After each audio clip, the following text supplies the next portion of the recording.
Tunnel ప్రమాద ఘటనలు rescue operation ముమ్మరంగా కొనసాగుతోంది. గత నెల 22న ప్రమాదం జరగ్గా 8 మంది బాధితుల ఆచూకీ కోసం 9 రోజుల నుంచి వెతుకుతూనే ఉన్నారు. టన్నెల్ లోపల ప్రమాదం జరిగిన ప్రాంతానికి చేరుకోవడానికి రెస్క్యూ సిబ్బందికి దాదాపు 5 రోజుల సమయం పట్టింది. టన్నెల్ బోరింగ్ మిషన్ అడ్డుగా ఉండడం, భారీగా నీటి ఊట, బురదతో సహాయక చర్యల్లో తీవ్ర అంతరాయం నెలకొంది. టీబీఎం మిషన్ భాగాలు ఎక్కడికక్కడ విరిగిపోయాయి.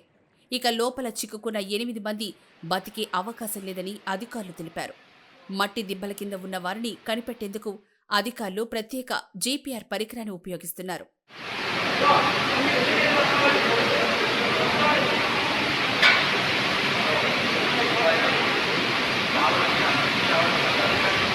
ఎస్ఎల్బీసీ టన్నెల్లో జీపీఆర్ మార్కింగ్ చేసిన ప్రాంతాల్లో శనివారం నుంచి తవ్వకాలు వేగంగా కొనసాగుతున్నాయి. అయితే జీపీఆర్ మిషన్ 2 మీటర్ల లోతులో 4 మృతదేహాలు ఉన్నట్లు గుర్తించింది.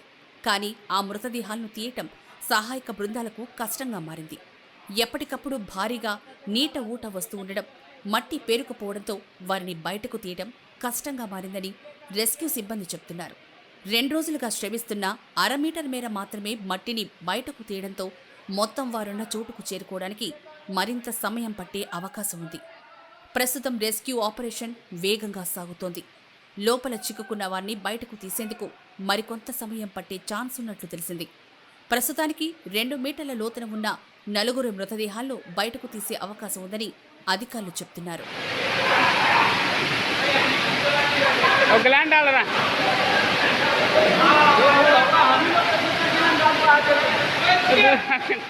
ఇవాళ సాయంత్రానికి లేదా రాత్రికి 4 మృతదేహాలను వెలికి తీయనున్నట్లుగా సమాచారం.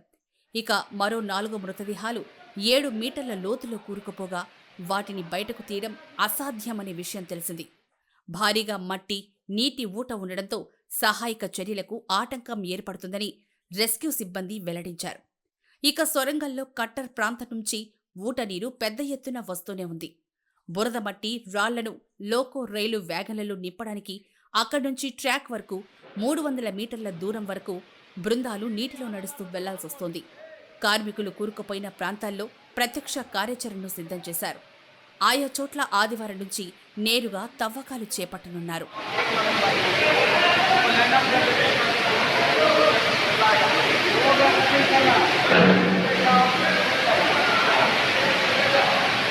దాదాపు 18 ఏజెన్సీలు, వాటి పరిధిలోని 54 మంది ఉన్నతాధికారులు, 703 మంది సహాయక చర్యలో పాల్గొంటున్నారు. సింగరేణి నుంచి 200 మంది రెస్క్యూ సిబ్బంది వచ్చారు. ప్రతి షిఫ్టుకు 120 మంది చొప్పున 24 గంటలు పూడికతీత చేపడుతున్నారు. టీబీఎం కింద చిక్కుకున్న వారిని వెలికి తీయడానికి 3 నుంచి 4 రోజులు పట్టే అవకాశాలు ఉన్నాయని తెలుస్తోంది.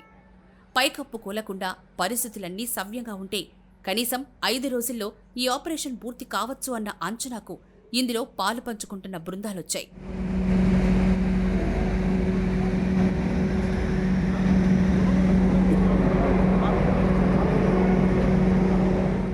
నాగర్ కర్నూల్, నల్గొండ, హైదరాబాద్, ఏపీలోని కర్నూలు నుంచి 8 మంది ఫోరెన్సిక్ డాక్టర్లను పిలిపించారు. సొరంగంలో చిక్కుకుపోయిన వాళ్లలో ఎవరైనా మృతి చెందితే శవ పరీక్ష నిర్వహించే అవకాశం ఉంటుంది.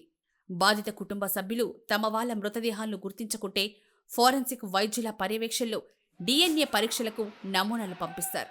ఈ మేరకు అంబులెన్స్లను కూడా సిద్ధం చేశారు.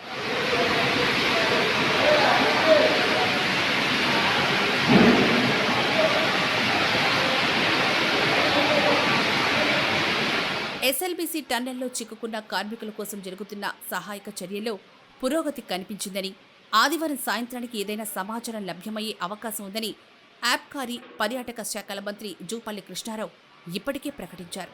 వారు జీవించి ఉండే అవకాశాలు 99% లేనట్లేనని నిపుణులు వెల్లడించారని అన్నారు. దీనికి సంబంధించి బాధిత కుటుంబాలకు సమాచారం చేరవేశారు.